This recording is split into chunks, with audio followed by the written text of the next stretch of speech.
क्या आपने कभी इजराइल के झंडे को गौर से देखा है? दो नीली लकीरें और बीच में एक सितारा। दुनिया इसे सिर्फ एक डिजाइन समझती है, मगर जियोपॉलिटिक्स के माहिरीन इसे एक खामोश नक्शा कहते हैं।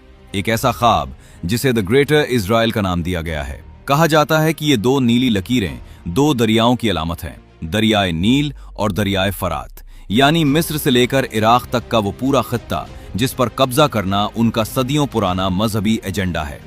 मगर सवाल ये है, क्या ये सिर्फ एक सियासत है या किसी फितने की तैयारी? मगर ये कहानी सिर्फ जमीन की नहीं, अकीदे की भी है।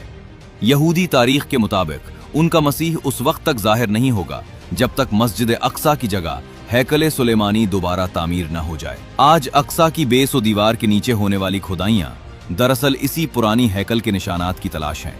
लेकिन कुछ स्कॉलर्स और एक्सपर्ट्स का ये मानना है कि जिस मसीह का वो इंतजार कर रहे हैं वो दरअसल मसीहुद दज्जाल होगा, एक ऐसी झूठी हुकूमत जो इसी खित्ते से पूरी दुनिया पर कब्जा करने की कोशिश करेगी।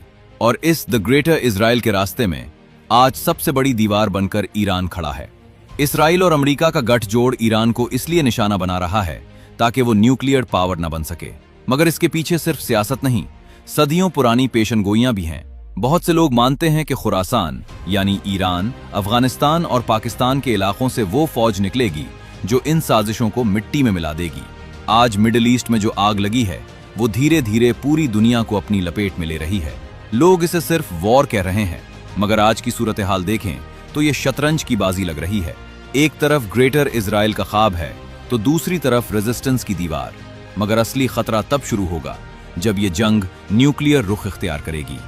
क्या ये न्यूक्लियर टेंशन दुनिया को थर्ड वर्ल्ड वॉर की तरफ ले जा रही है, जो मुल्हमातुल कुबरा की तरफ इशारा करती है, जिसकी दहशत से परिंदे आसमान से गिर जाएंगे? मुल्हमातुल कुबरा का आज के इस मॉडर्न दौर से क्या कनेक्शन है? इस खौफनाक हकीकत का खुलासा करेंगे हम पार्ट 2 में। अल्लाह हमारी आंखों से गफलत के पर्दे हटा दे और हमें आने वाले वक्त की तैयारी करने की हिम्मत दे। आमीन।